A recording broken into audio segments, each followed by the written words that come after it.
कृष्ण कृष्ण हरे हरे राम राम राम हरे हरे। हरे कृष्णा हरे कृष्णा कृष्णा कृष्णा हरे हरे।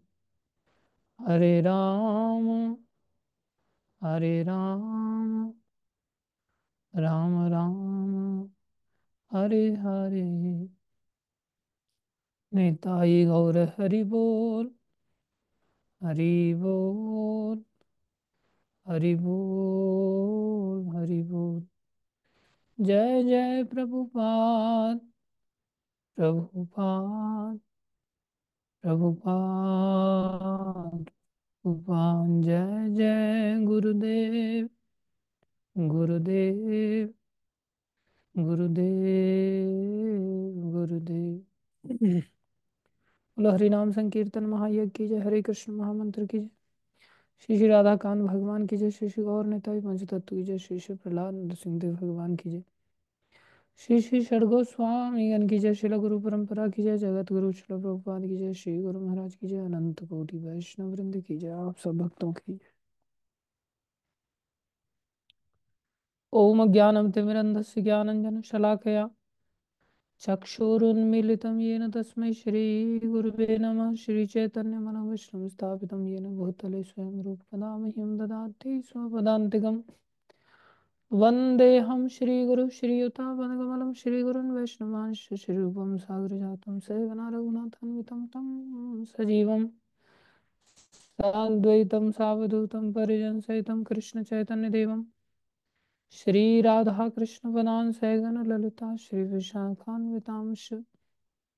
हे कृष्ण करुणा सिंधु दीनबंधु जगतपति गोपेश गोपिकाकांत राधा कांत नमस्तुते। तप्त कांचन गौरंगी राधे वृंदावनेश्वरी वृषभानुसुते देवी प्रणमामि हरिप्रिये।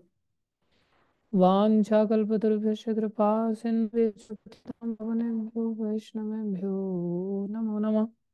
जय श्री कृष्ण चैतन्य प्रभु नित्यानंद श्री अद्वैत गदाधर शिवासादि गौर भक्त वृंद।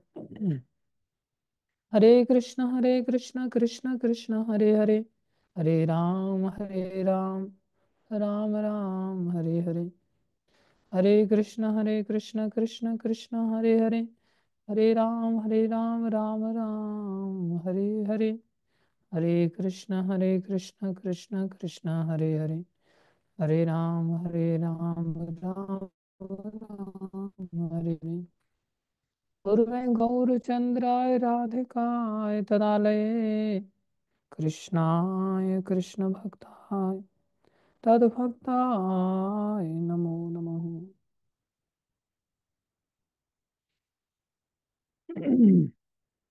हरे कृष्ण।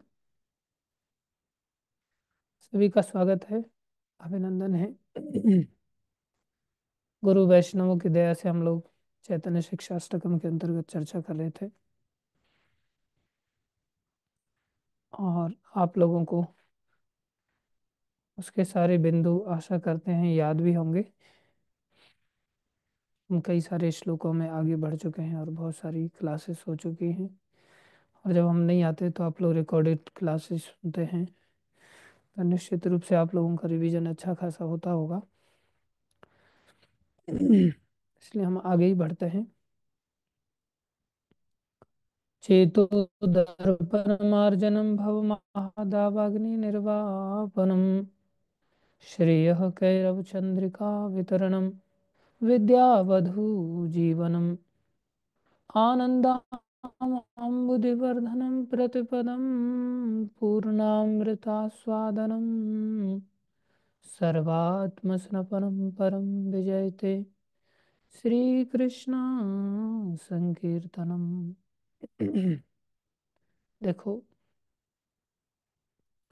चैतन्य महाप्रभु ने सबसे पहले शिक्षा में हमें हमारे जीवन के लिए यही उपदेश दिया कि जो संसार में सुख है या संसारी दुख है, इनका वास्तविकता से कोई लेना देना नहीं।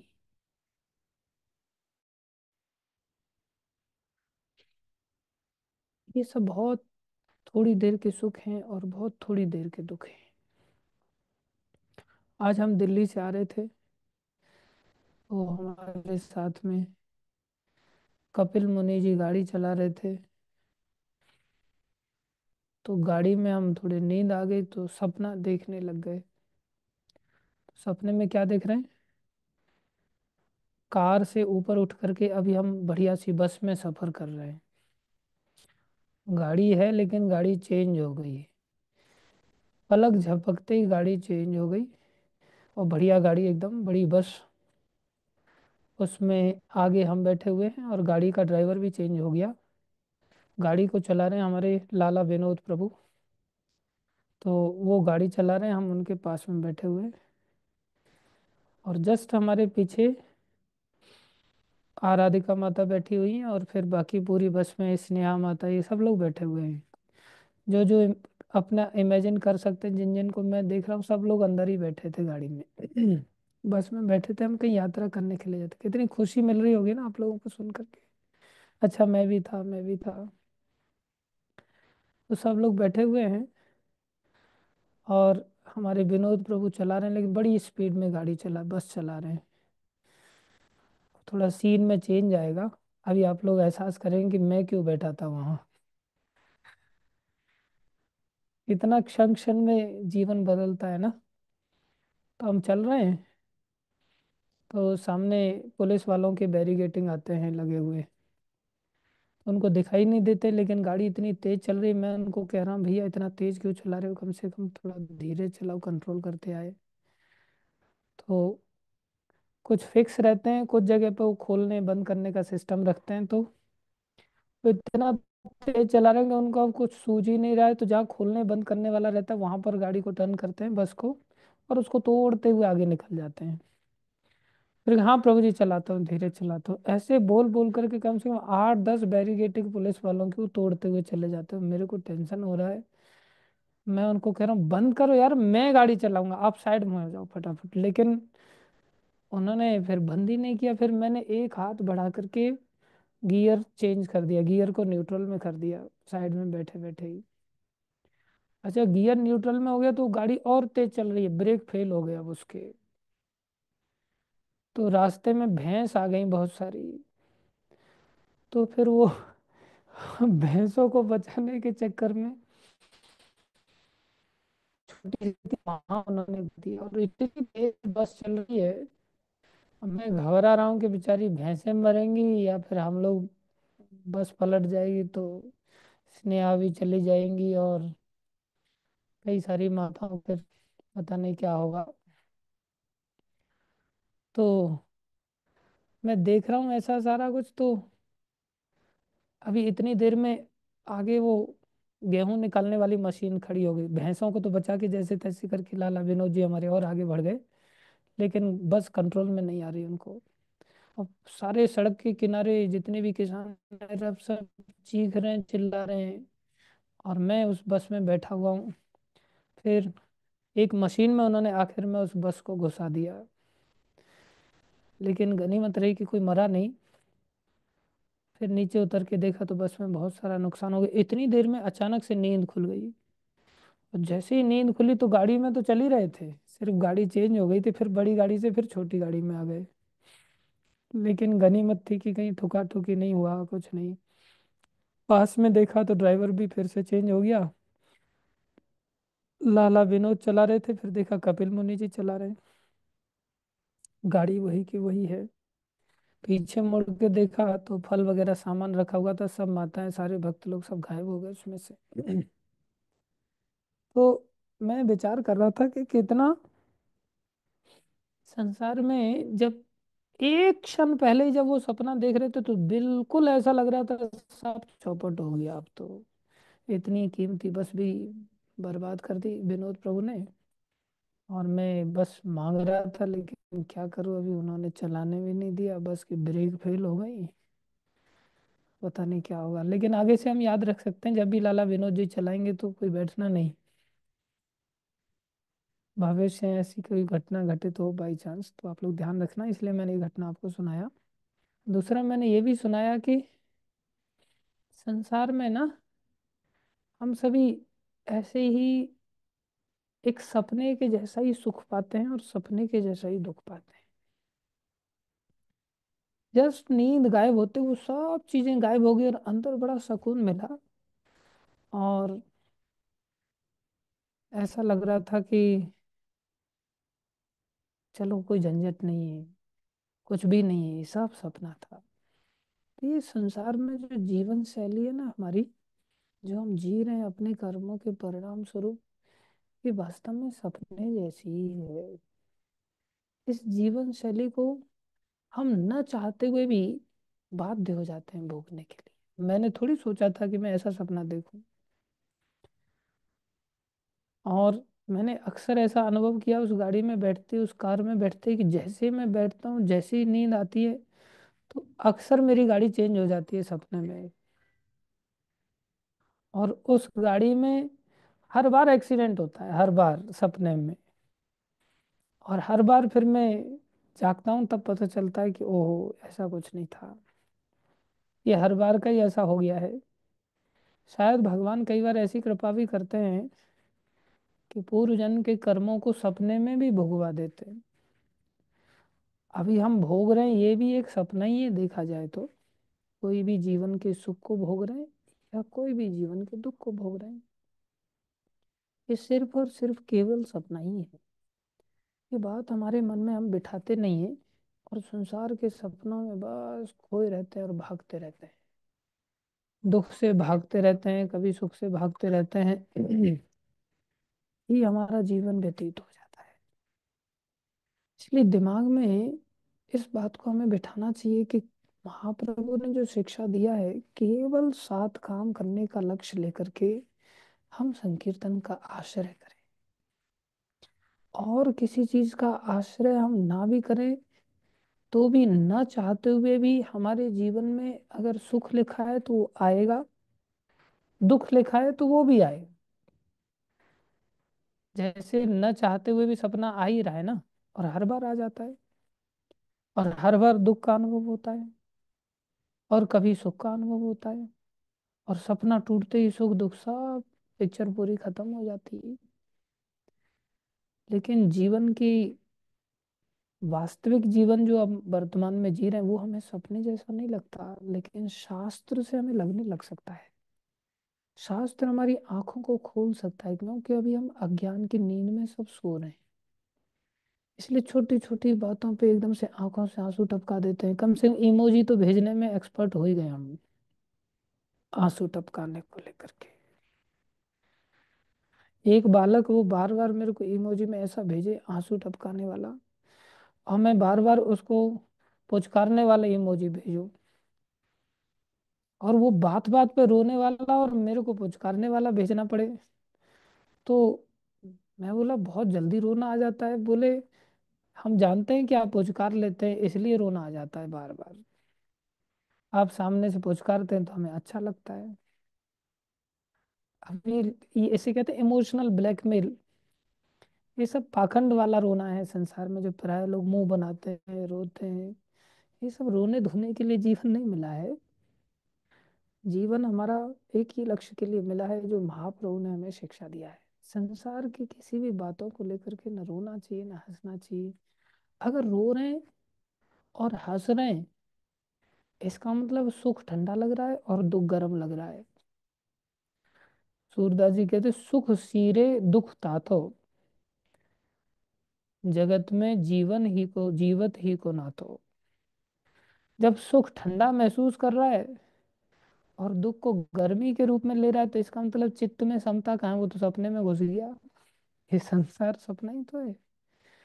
इसलिए ना सुख को लेकर के अंदर शांति का अनुभव हो, ना दुख को लेकर के घबराहट का अनुभव हो। स्थिर चित्त रहना सीखना चाहिए। ये हमारे बस की बात नहीं है। ये स्थिरता भगवान कृपा करते तो ही संभव हो सकता है। जैसे एक बार बीरबल से अकबर पूछता है कि भाई मेरे को अल्लाह ताला का अनुभव करना है, खुदा का अनुभव करना है, उनको देखना है, उनसे मिलना है, कैसे मिल पाएंगे? तो बीरबल भी भक्ति मार्ग में जुड़ा हुआ था, उसका परिवार भी भक्ति से जुड़ा हुआ था। तो बीरबल को अकल सूझी भगवत कृपा से। तो दूसरे दिन जाकर के बीरबल जहाँ पना को कहता है, जहाँ पना एक भिखारी आया है, आपसे मिलना चाहता है। तो अकबर कहता है कि भिखारी आया है, क्यों मिलना चाहता है, क्या बात है, पता करो उसका सब कुछ। बोले बस ऐसे ही मिलना चाहता है। अरे मेरे को नहीं मिलना है, जाने दो उसको। तब उसने बताया कि देखिए, वो सब कुछ छोड़ करके आपसे मिलने के लिए आया है, भिखारी बन करके मिलने के लिए आया है। तो भी उस व्यक्ति से मिलना है या नहीं मिलना है, ये उसके वश में नहीं है। ये आपकी इच्छा पर निर्भर करता है कि आप अगर मिलना चाहेंगे तो मिल लेंगे, नहीं मिलना चाहेंगे तो भिखारी भी चिल्लाता रहे, क्या फर्क पड़ रहा है। करेक्ट। तब उसे अकल आई, ओहो, बीरबल समझा रहे हैं कि आप एक तुच्छ से राजा हैं, छोटी सी जगह के राजा हैं, और भगवान तो अनंत कोटि ब्रह्मांडों के नायक हैं, वो तो राजाओं के भी राजा हैं, ब्रह्मा शिव आदि के भी राजा हैं। बताओ वो भला किसी व्यक्ति को क्यों ऐसे अनुभव दिलाएंगे, क्यों ऐसे मिलेंगे किसी व्यक्ति से। उनकी इच्छा होगी तो मिलेंगे, नहीं इच्छा होगी तो नहीं मिलेंगे। संसार के किसी व्यक्ति की मजाल क्या है जो भगवान से अपने प्रयास से इस प्रकार से मिल सके। ये दर्शाता है कि हमारा कोई भी उठा पटक वाला प्रयास, कितना भी हम तीर मार लें, हम भगवान की अनुभूति नहीं कर सकते जब तक कि भगवान खुद न चाहें। हमारे चाहने मात्र से कुछ नहीं हो सकता। तो फिर क्या उपाय है, फिर तो हम हाथ पे हाथ रख करके बैठ जाना चाहिए। बोले नहीं, हाथ पे हाथ रख के मत बैठो, थोड़ी पर हाथ लगा करके बैठो आराम से। अरे थोड़ी पे भी हाथ लगाने लगाने से कुछ नहीं होने वाला है। हम क्या करें, हमारे जीवन में भगवान का ही आश्रय लें कि भगवान स्वयं चाह ले। भगवान कैसे चाहते हैं, बोले भगवान के नाम में और भगवान में कोई अंतर नहीं है। भगवान हमारे पास नहीं है, उनके अंदर ऐसी चाहत पैदा हो जाए जो हमसे मिलने की इच्छा करने लग जाए, तभी तो हम मिल पाएंगे। लेकिन भगवान का नाम तो हमारे पास है। महाप्रभु ने दया करके हमें नाम तो दे दिया है, जिस नाम में और भगवान में कोई अंतर ही नहीं, तो इच्छा तो हो ही जाएगी ना।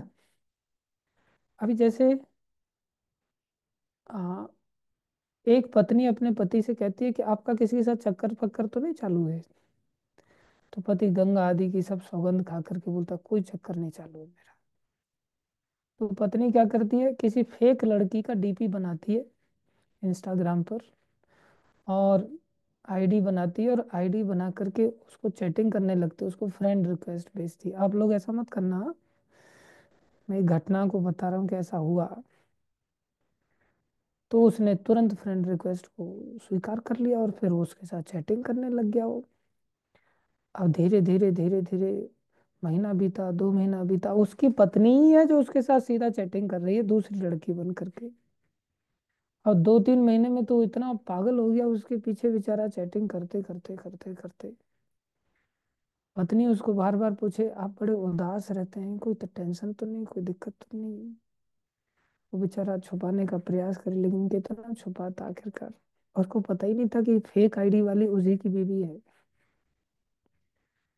फिर उसने उसका नाम देना चालू किया, अच्छा ये मैसेज आपको आया होगा, आप तो आज तो ये वाला मैसेज आया होगा, 8 दिन पहले ये वाला मैसेज आया होगा।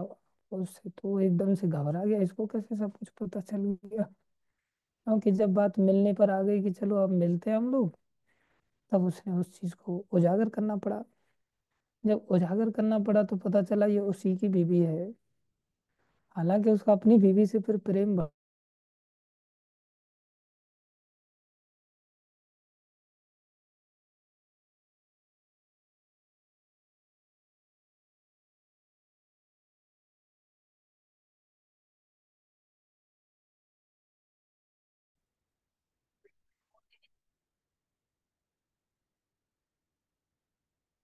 तो उसको पता चला।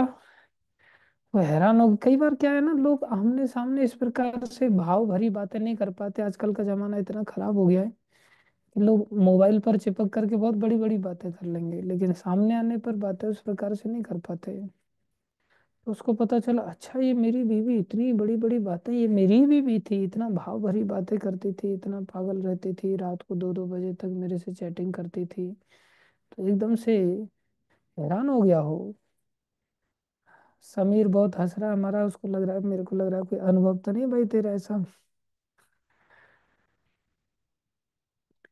तो ऐसे ही संसार में हम हरि नाम को ना भगवान से अलग समझते हैं, जबकि हरि नाम में और भगवान में कोई अंतर नहीं है।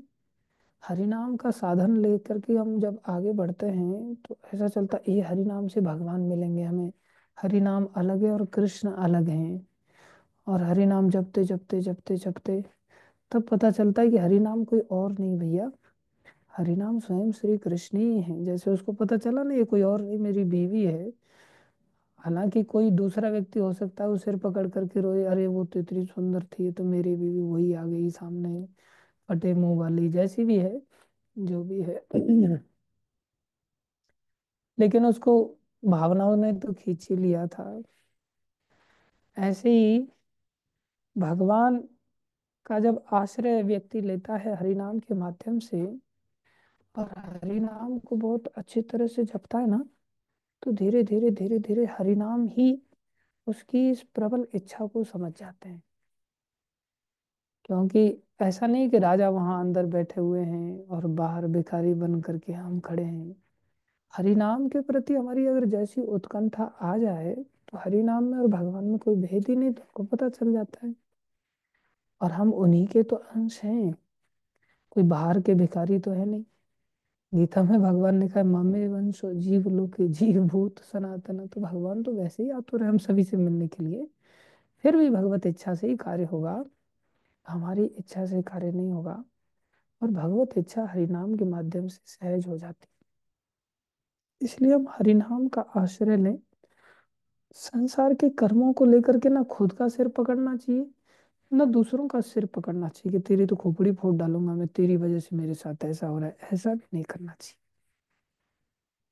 या कई बार खुद ही खोपड़ी पकड़ करके बैठा, मेरे साथ ऐसा ऐसा हो रहा है, मैं भक्ति भक्ति कुछ नहीं करूंगा, सब छोड़ छाड़ के, अरे ये सब सपना है। इसलिए महाप्रभु ने किसी कर्म कांड वगैरह, संसारी भोग ऐश्वर्य वगैरह, इन सब चीजों की कोई शिक्षा नहीं दिया। महाप्रभु ने सीधा शिक्षा दिया, ये सब अनेक जन्मों के चित्त की गंदगी है, जिसकी वजह से ऐसे सपने हमें आते रहते हैं, या ऐसे भोगों में हम डूबने के लिए बाध्य हो जाते हैं। जैसे कई बार बहुत सारे बच्चों को गंदे सपने आते हैं, भूत पिशाचों के सपने आते हैं। मेरे को बहुत सपने आते थे भूतों के, मैं बहुत डर जाता था। लेकिन जब से भक्ति मार्ग में आए, सब भूतों के सपने गायब हो गए। भागवत आदि का श्रवण किया, सब भूतों के सपने गायब हो गए अपने आप। तो जो संसार के भोग हैं, संसार के चाहे सुख रूपा भोग हैं या दुख रूपा भोग हैं, ये सभी हमें कष्ट ही देंगे इवेंचुअली। हमारे हाथ से जब सपना टूट जाएगा तो दुख होगा, और दुख रूपी सपना तो दुख दे ही रहा है। सुख रूपी सपना जब टूट जाएगा तो वैसे दुख होगा कि अरे ये सब फालतू का था। तो संसार में हम अभी तक जो जीवन जी चुके हैं, उससे भी एनालिसिस कर सकते हैं कि अभी तक हमने जो सुख पाए, जो कुछ भी तथाकथित सुख पाए, वो भी तो चले ही गए ना जीवन से। या जो दुख आए, वो भी ऐसे लगे जैसे सपने की तरह सब चले गए। बचपन में हमें सब लोग घर वाले डराते थे, आ जाने दे तेरे पिताजी को, तब मैं बताऊंगा। और हो जाता है कई बार बच्चे लोगों को ऐसा डर बैठ जाता है। एक बालक मेरे को बता रहा है, शिकायत लगा रहा है, मैं बोलूँ, और छोटा सा ही बच्चा है, स्कूल में पढ़ता है। मैं बोला उसको, मतलब आप लोगों में से झगड़ा कौन कौन करता है? तो बोला हमारा भाई बहन का झगड़ा बहुत होता है प्रभु जी, बहन उसकी बड़ी है। तो मैं बोला सबसे ज्यादा कौन मारता है? बोले बहन मारती तो है, लेकिन एक आध तमाचा लगा देती, ज्यादा नहीं। बोला ज्यादा कौन मारता है? बोले मेरे पिताजी बहुत मारते हैं। तो कितने बार मारा? बोले एक ही बार मारा है। क्यों मारा? बोले मेरे को बहन से वैसे डर नहीं लगता, वो एक ही थप्पड़ लगाती है, लेकिन जब वो पिताजी का बोल देते हैं ना कि तुम्हारी शिकायत पिताजी को लगा दूंगी, तब बोले मैं बहुत डर जाता हूँ प्रभु जी। छोटा सा ही बालक बड़े इनोसेंट भाव से मेरे को बता रहा है। माला क्यों, ऐसे क्यों डर जाता है? बोले एक बार उसने शिकायत लगा दी थी और पिताजी ने मेरे को कमरे में अंदर लेकर के दरवाजा बंद करके बोले बहुत पीटा, बहुत पीटा, बहुत पीटा। बोले तब से मेरे को वो कमरा ही याद आ जाता है कि मेरे को अभी अगर शिकायत लगा दिया इसने तो मेरी पिटाई हो जाएगी। तो वो ऐसे सुना रहा है। तो ऐसा तो हम लोगों के साथ भी हुआ है। लेकिन अब बड़े हो गए, अब वो सब घटनाएं ऐसी लगती हैं कि सपने जैसी हैं। कौन सा इतना बहुत बड़ा महत्व था उन घटनाओं का। और थोड़ी ना पिताजी हर बार की तरह ऐसे ही कमरे में अंदर ले जाकर कैसे ही पीटेंगे, लेकिन अंदर डर बैठ गया है। तो हम लोगों के जीवन में जो भी दुख आए हैं अभी तक, वो भी चले गए। ऐसे जो सुख आए हैं वो भी चले गए। ऐसे आगे भी जो सुख आएंगे वो भी चले जाएंगे। और आगे भी दुख आएंगे वो भी सपने की तरह चले जाएंगे। हमारा एकमात्र कार्य हमें करने का प्रयास करना है, जो बार बार हमारा गंदा मन संसार के भोगों में ले जाता है, संसार के ऐश्वर्यों में ले जाता है। एक ही बात का प्रयास करना है, चित्त रूपी दर्पण को मार्जित करना है। इस चित्त को साफ करना है बस। और जब चित्त साफ हो जाएगा ना, तो सामने माता पिता भाई बहन तो छोटी बात है, शेर भी आ जाएगा ना तो भी हमारा कुछ नहीं बिगाड़ पाएगा। हिरण्यकशिपु कितना दुष्ट था, और प्रहलाद जी छोटे से बालक हैं लेकिन कोई दुष्टता का प्रभाव नहीं हुआ। इसलिए महाप्रभु ने सबसे पहले यही शिक्षा दिया। और ये हमारे दिमाग में प्रायोरिटी पर इस चीज को हमें बिठाने का प्रयास करना चाहिए, सबसे ऊपर खोपड़ी में बिठाना चाहिए। मुझे ये करना है, मुझे ये करना है, मुझे केवल यही करना है, और कुछ नहीं करना है। बाकी सब होना है वो तो बिना चाहत के भी हो ही जाएगा। समय समय पर सब चीजें अपने आप हो जाएंगी। क्या करना है? चेतु दर्पण मार्ग, श्री कृष्ण संकीर्तन का आश्रय लेकर के इन 7 फलों की प्राप्ति करनी बस। क्योंकि भगवान में और भगवान के नाम में कोई अंतर नहीं है। नाम नामकारी बहुधा निज सर्वशक्ति, तत्र अर्पिता नियमित स्मरणेन कालः। एतादृशी तव कृपा भगवन् ममापि, दुर्दैवमीदृशमिहाजनी नानुरागः। देखो, एक बात हम जीवन में हमेशा के लिए याद रखें, जो प्राय हम भूल जाते हैं। सारा संसार परिस्थितियों को बदलने में लगा हुआ है। अभी मेरे पास पैसा नहीं है, ऐसा क्या किया जाए कि पैसा आने लग जाए, पैसे की वर्षा होने लग जाए। इसलिए कोई व्यक्ति को समर्पण की बात बोले, समर्पण होगा प्रभु जी, पहले जॉब, पहले परिस्थिति को थोड़ा सा मैं बदल दूं, फिर परिस्थिति जैसे जॉब की हो जाएगी, फिर शादी, माता पिता संतुष्ट हो जाएंगे, फिर समर्पण। वाह भैया। हर व्यक्ति परिस्थितियों को बदलने का प्रयास कर रहा है। अभी आप देखें, पहले लोग जैसे तुलाई करने के लिए कांटा होता था ना, सामान तोलने के लिए भी तोल कांटे का उपयोग करते थे, ऐसे हाथ में या ऐसे टांग देते थे, उसमें खुद एक पलड़े में बैठते थे, एक में बाट रखते थे। अब उसको कितना एडवांसमेंट कर दिया लोगों ने, कि अब तुलाई करने के लिए सब झंझट पालने के बजाय एक प्लेट जैसी आ जाती है, वेइंग मशीन, और बस उसी पे पेट, लोगों के पेट इतने ज्यादा बड़े हो गए, हम इतना सब झंझट पालेंगे कैसे, कहाँ तोलने जाएंगे। और डॉक्टर कहता है वजन कितना है आपका, बार बार बार बार पूछता है। एक प्लेट जैसी आ गई है, उस पे आदमी खड़ा हो जाता है, तुरंत वजन बताते हैं। बड़ा सहज हो गया है। हर चीज की परिस्थिति हमने बदल दिया। कौन पैदल चले, साइकिल, साइकिल को और एडवांस करो, स्कूटी आ गई, या फिर विक्की आ गई थी बीच में, फिर उसको और एडवांस, फिर बाइक आ गया। ऐसे एक एक चीज को हम बदलने का पूरा प्रयास करते हैं।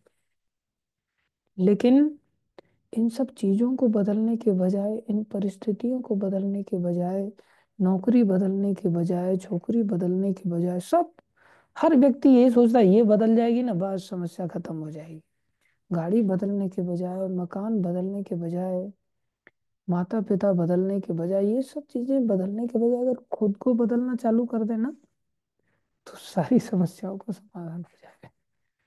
एक वक्त बेचारा मंदिर छोड़ करके जा रहा है, और मंदिर छोड़ करके गया तो बोले ये भक्त मेरे को गाली देता है, ये भक्त मेरे को टोंट मारता है, ये भक्त मेरे को ऐसे परेशान करता है, वैसे परेशान करता है। चला गया। महाराज ने उसको पत्र को पढ़ा और महाराज ने बोला इसको वापस लिखो। बोले तेरा मन तो तेरे साथ ही जा रहा है ना, जहां भी जा रहा है। असली समस्या तुम्हारे मन की है। और मन तुम जहां जाओगे वहां साथ में जाएगा। तुम्हारा काम होना चाहिए इस मन को साफ किया जाए।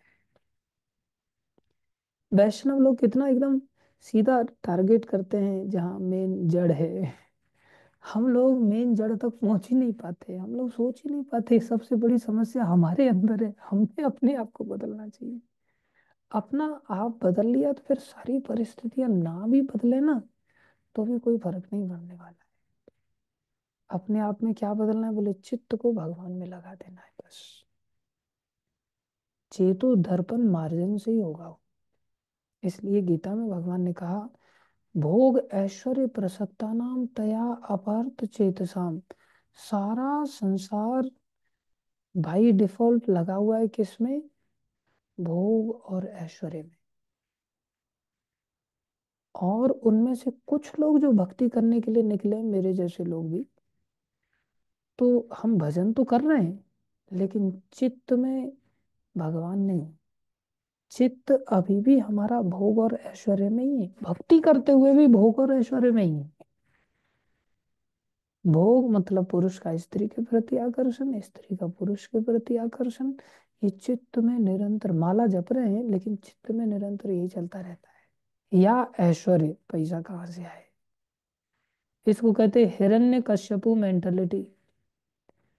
हिरण्य मतलब सोना, सोना मतलब वेल्थ, पैसा जिसको कहते हैं।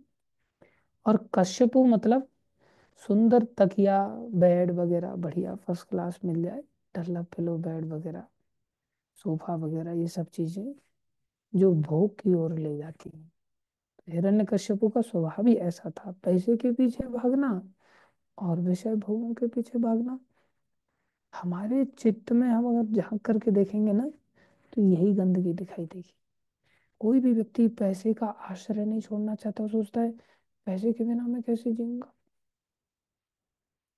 हम एक गाड़ी से आ रहे थे बुला बुला करके 2-3 दिन पहले, तो एक लड़का था, वो अच्छा एजुकेटेड था, तो उसके साथ बातचीत चल रही थी। तो हर चीज को लॉजिकली हम बोल रहे थे उसको, प्रभुपाद कृपा से, गुरु कृपा से, तो सब चीजों को स्वीकार कर रहा है।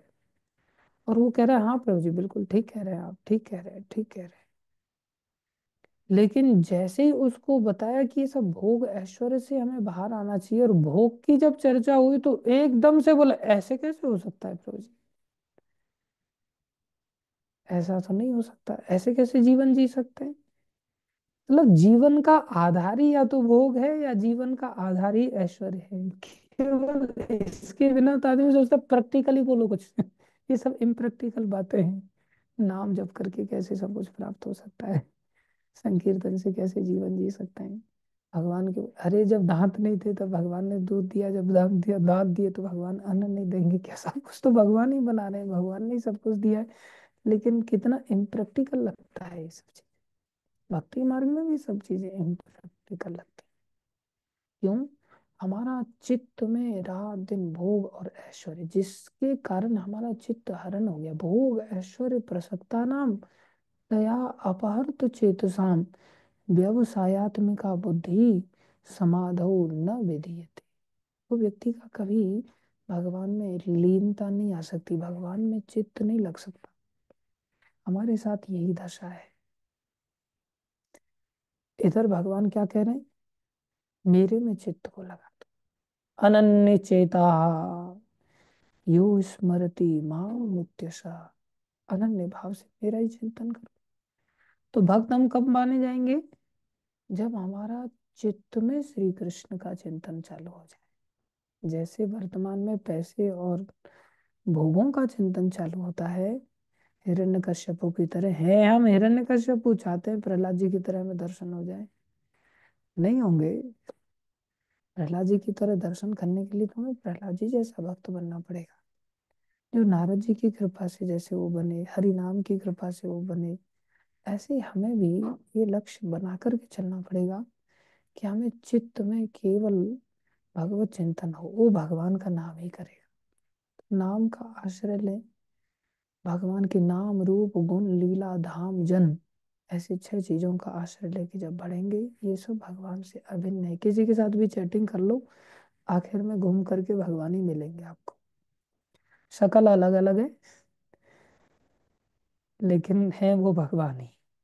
ये बात मन में बिठा लेनी चाहिए। जहां मन जिसके साथ सेट हो जाए कर लो। धाम के साथ अगर मन लग रहा है तो धाम में चले जाओ, नाम के साथ बहुत अच्छा लग रहा है तो नाम के साथ चैटिंग करना चालू कर दो। भगवान की श्रृंगार आदि में बहुत मन लग रहा है, दिखाई दे रहा है दूसरा व्यक्ति है, वो बेचारा ऐसे ही भगवान को पगड़ी पहना देता है या ऐसे ही अगरबत्ती घुमा देता है। हमें अगर पगड़ी में बहुत अच्छा श्रृंगार में मन लग रहा है तो उसमें लगाना चाहिए, वो भी भगवान से मिलाएगा। नाम रूप गुण लीला धाम जन, ये सब मिलाएंगे। क्यों? इनमें भगवान ने अपनी सारी शक्ति अर्पित की है। नाम नामकारी बहुधा निज सर्वशक्ति तत्र अर्पिता नियमित स्मरणेन कालः। एतादृशी तव कृपा भगवन् ममापि दुर्दैवमीदृशम्यः जनि नानुरागः। बस एक दूसरे को अलग मानने की भूल नहीं करनी। कोई व्यक्ति को श्रृंगार में मन लग रहा है, हम सोचें कि अरे ये तो नाम जपता ही नहीं, ये तो किसी काम का ही नहीं, उसको अपराध लग जाएगा ऐसा कहने पर। ऐसा सोचना। कोई व्यक्ति कहे ये तो गुरु जी के पीछे ही बस हाथ धो के पड़ा रहता है, इसको ना प्रचार से लेने देना ना अन्य चीजों से लेना देना, ऐसा मत करो। तुम्हें जो अच्छा लग रहा है तुम करो, दूसरे को जो अच्छा लग रहा है वो करे। गुरु जी जिसको जैसा अच्छा लगता है उसके अनुसार आज्ञा दे देते हैं, और गुरुजनों की आज्ञा में हम अपने जीवन को आगे बढ़ाने की चेष्टा करनी है। इसलिए विनम्रता के साथ करना पड़ेगा। स्तृणादपि सुनिचेन्तरोरपि सहिष्णुनाम अमानिना मानदेन कीर्तनीय सदा हरि। और जब ऐसे बन जाएंगे, अपराध से रहित हो जाएंगे, तब चित्त में से भोग ऐश्वर्य भगवान उखाड़ करके फेंक देंगे। न धनम न जनम न सुंदरीम कविताम वा जगदीश कामये, मम जन्मनि जन्मनि ईश्वरे भवताद भक्ति रहे तुकी त्वयि। तब फिर हृदय में आंखें खुलेंगी, और आंखें खुलने पर पता होगा संसार सपना है। अयि नंद तनुज किंकरम पतितं मां विषमे भवाम्बुधौ, कृपया तव पाद पंकज स्थित धूलि सदृशं विचिंतय। हमारी वास्तविक स्थिति का ज्ञान होगा, संसार से हम है ही नहीं भाई। संसार के सुख दुख में हम क्यों खिलखिलाएं या क्यों फालतू में आंसू बहाएं। इससे आगे बढ़ेंगे। नयनम गलदश्रुधारया वदनम गदगद हृदया गिरा, पुलकैर्निशितं वपु कदा तव नाम ग्रहणे भविष्यति। इस स्तर पर हमारा हृदय में भावोदय होगा। तो हमें अपने जीवन में भावोदय करना है। और भावोदय के अष्ट सात्विक विकार रूपी कुछ लक्षण बताए थे, और ये सब बाह्य लक्षण भी बताए थे, आंतरिक लक्षण भी बताए थे। आंतरिक लक्षण में हम कुछ लक्षणों की चर्चा भी कर चुके हैं। शांति की चर्चा कर चुके हैं। शांतिर अव्यर्थ कालत्व, अव्यर्थ कालत्व की भी चर्चा कर चुके हैं, फालतू में हम समय का नाश ना करें। विरक्ति की भी चर्चा कर चुके हैं, जीवन में वैराग्य बहुत जरूरी है। और इस प्रकार से आगे मान शून्यता आदि अन्य लक्षण आएंगे, उनकी हम थोड़ा कल से और चर्चा करेंगे। धन्यवाद सभी का धैर्यपूर्वक श्रवण करने के लिए। कोई प्रश्न है किसी का तो पूछ सकते हैं। बस सपनों की दुनिया से बाहर आ जाए तो ही कल्याण है।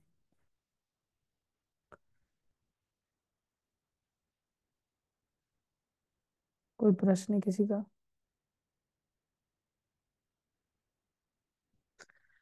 यस, पर्वत मुनि जी। हरे कृष्णा प्रभु जी, दंडवत प्रणाम। प्रणाम प्रभु जी। प्रभु जी, प्रश्न तो कुछ नहीं है, यही है कि प्रश्न की आपके दर्शन क्यों नहीं हुए इतने दिन। हो, प्रश्न बहुत महत्वपूर्ण है आपका। एक्चुअली में मैं थोड़ा सा कोर्ट कचहरी के चक्कर काट रहा था, दिल्ली गया था। तो अच्छा अच्छा। वहाँ समय सीमा सब ऊपर नीचे चल रही थी, और अच्छा आलसी तो मैं बाई डिफॉल्ट हूँ, आपका सानिध्य मिलता नहीं मेरे को। तो ये कारण बन गया, इस कारण से मैं दर्शन आपके करने नहीं आ दर्शन पाया नहीं हुए, आप बड़े लोगों हम के। तड़प तड़प, हम लोग तड़प गए थे आप दर्शन करने के लिए। और एक अरे बार रे फोन भी रे। बुलाया तो फोन अरे कहाँ मिल गया, रॉन्ग नंबर मिल गया। ओहो। तो इसीलिए आपको क्वेश्चन किया आपसे हमने। कोई नहीं। इसके लिए आपसे माफी चाहते हैं। मैं भी प्रभु जी रोज तड़पता हूँ आप लोगों के साथ प्रसाद पाने को लेकर के इधर। और सुबह में वैसे वाला दर्शन करने के लिए, लाइव दर्शन करने के लिए, लेकिन आप ऑनलाइन ही दर्शन देते। मेरी तड़प की आपको चिंता नहीं तो फिर मैं आपकी तड़प की क्यों इतनी चिंता करूं बताओ। दोनों हाथों से ताली बजती है ना। आप अपना ये ही तो हाथ आपका घुमाते रहते हैं, मेरे हाथ की चिंता ही नहीं करते आप। ये तो आपका बड़प्पन है, आपका आशीर्वाद है हम लोगों के ऊपर। वाह, बड़प्पन बोल करके आप पतली गली से निकलने का तो साहस मत कीजिए। हम्म, ठीक ठीक है। है, धन्यवाद। आप बोलो नहीं तो मैं छोटा हो जाऊंगा फिर। सब बड़प्पन नहीं तो त्याग प्रभु जी, दूंगा मैं। ऐसा ऐसा तो हो ही नहीं सकता। चलिए छोटे ठीक है। हम ही रहेंगे। ठीक है, ठीक आ है, जाइए फिर। ठीक है प्रभु, ठीक है। हरे कृष्ण। यस, वंदना माता जी। हरे कृष्णा प्रभु जी।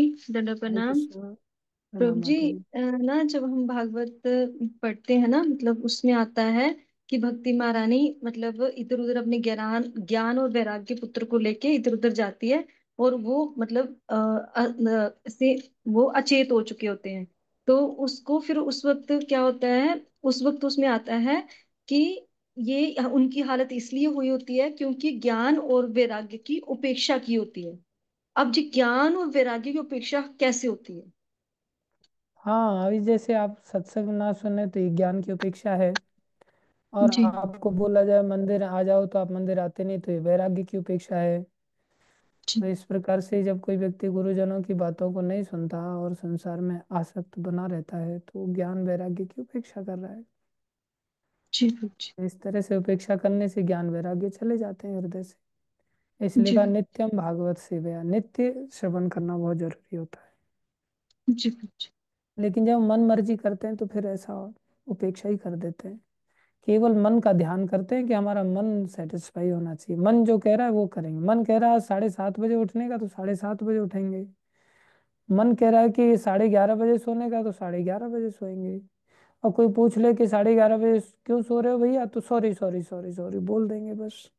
उसके बाद फिर 2 दिन बाद फिर वही 11:30 12 बजे सोएंगे। फिर सुबह उठेंगे अपनी इच्छा अनुसार। तो इस प्रकार से ज्ञान वैराग्य की हम अपेक्षा करते हैं मन, गंदे मन के कारण। जी मन को हमें सौंपना सीखना पड़ेगा। क्या। जी दंडवत दंडवत हरे प्रणाम प्रभु जी। कृष्ण। यस, वैष्णव दास जी। हरे कृष्णा प्रभु जी, प्रणाम। आप वैष्णव सेवा दास हैं, एक दूसरा वैष्णव दास अच्छा। है, आराधिका माता का पुत्र है, वो बैठा हुआ है। अब हरे वैष्णव कृष्ण दास प्रभु नहीं, जी। वैष्णवों की सेवा के दास हरे कृष्ण प्रभु है। जी। यस, बोलिए वैष्णव दास जी, क्या प्रश्न है आपका। प्रभु जी, वो मेरा नहीं था, मैं बस आपकी कथा सुनने बैठा था। माँ क्वेश्चन का माँ का। प्रश्न था। अच्छा, माँ का प्रश्न था, आप तो कथा सुनने के लिए बैठे। ठीक है, माँ को बोलो फिर, पूछ लें प्रश्न। हरे कृष्णा प्रभु जी, सादर प्रणाम। हरे कृष्णा, प्रणाम माता जी। प्रभु जी, जैसे आपने बोला कि सपने से निकल के हमें जीने का प्रयास करना चाहिए और इस जीवन को हमें एक स्वप्न के समान ही मानना चाहिए। लेकिन प्रभु जी, ऐसा भी देखा गया है कि कुछ सपने सच भी होते हैं। और जैसे गुरुजन, प्रभुपाद या स्वयं भगवान भी कभी भक्तों को आदेश देते हैं और सपने के मीडियम से ही देते हैं। और कुछ लोगों की इंट्यूशंस भी होती हैं जो आगे चल के सच होती हैं। तो इसको कैसे समझेंगे प्रभु जी? हाँ, तो गुरुजनों के माध्यम से जो सपने आते हैं वो सपने नहीं होते, वो वास्तविकता होती है। जैसे हरिश्चंद्र राजा के पास विश्वामित्र मुनि पहुंचे तो विश्वामित्र मुनि को देख करके कहते हैं कि आज तो मैंने रात को आपको दर्शन किया था और रात को आप आए थे, मैंने आपको दान भी दिया था रात को। हम्म। तो विश्वामित्र मुनि बोले वो सपना नहीं था, मैं खुद आया था। तुम्हें सपना दिख रहा था लेकिन मैं आया था स्वयं। और तुम रात को ही मेरे को सपने में सर्वस्व दे चुके हो। तो इस प्रकार से जो भक्तों के साथ घटनाएं होती हैं गुरु कृपा से सत्य घटनाएं होती हैं काफी। बाकी हमारा वश उन पर नहीं होता, उनको कब सत्य करना है क्या करना है वो गुरुजन जाने, ठाकुर जी जाने। जो भी होना होता वो होगा, हमारा वश तो है नहीं। तो चिंतित होने की जरूरत नहीं है, जो होगा देख लेंगे। अभी जैसे बलि महाराज थे, उनको आगे चल करके गधा बनना पड़ा, तो देवराज इंद्र उनका उपहास उड़ाने लगे। तो बलि महाराज भक्त हैं भगवान के, तो गधे शरीर में उपदेश दे रहे हैं, अरे भैया तू मेरे इस गधे के शरीर को लेकर के तुम इतना उपहास उड़ा रहा है, अरे ये तो सब शरीर है, भगवान की इच्छा से किसी को जो मिल जाए। अब वृत्तासुर बने चित्रकेतु महाराज, तो भगवत इच्छा से जो चीजें घटित हो गई तो हो गई, अब हमारा तो इसमें बस बस है नहीं ना, जैसे रखे हैं वैसे ही ठीक है। जड़ भरत तो बनना प्रभु जी पड़ा, आपने हिरन बनना पड़ा भरत महाराज को। जी। आपने कहा कि हमें जीवन को स्वप्नवत ही समझना चाहिए। तो स्वप्न पे तो हमारा कंट्रोल नहीं है, इसका मतलब क्या जीवन पे भी हमारा कंट्रोल नहीं होता है? नहीं है हमारा कंट्रोल, वैसे अनेक जन्मों के परिणाम स्वरूप, कर्मों के परिणाम स्वरूप हमें जीवन में सुख दुख आते ही आते हैं, तो हमारा कंट्रोल है कहाँ। हम उल्टा उसके साथ उधेड़ बुन में अपने नए कर्मों की श्रृंखला पैदा कर लेते हैं, तो उस कर्मों की जो चेन है ना वो और लंबी हो जाती है। इसलिए भगवान के आश्रम में जब हम जीते हैं ना, तो सुख दुख से परे होकर के व्यक्ति जीता है। जैसे महाराज युधिष्ठिर हैं, राजा बन गए तो भी उनको कोई फर्क नहीं, और जंगल में जाने को मिल गया तो भी वो निश्चिंत हैं। द्रौपदी कह रहे हैं आपको तो कोई चिंता नहीं, बोले चिंता के इस बात की होनी चाहिए, इतना बढ़िया जीवन जी रहे हैं, तो जाने दे मेरा जंगल में, इतने साधु संतों की सेवा का अवसर के नहीं।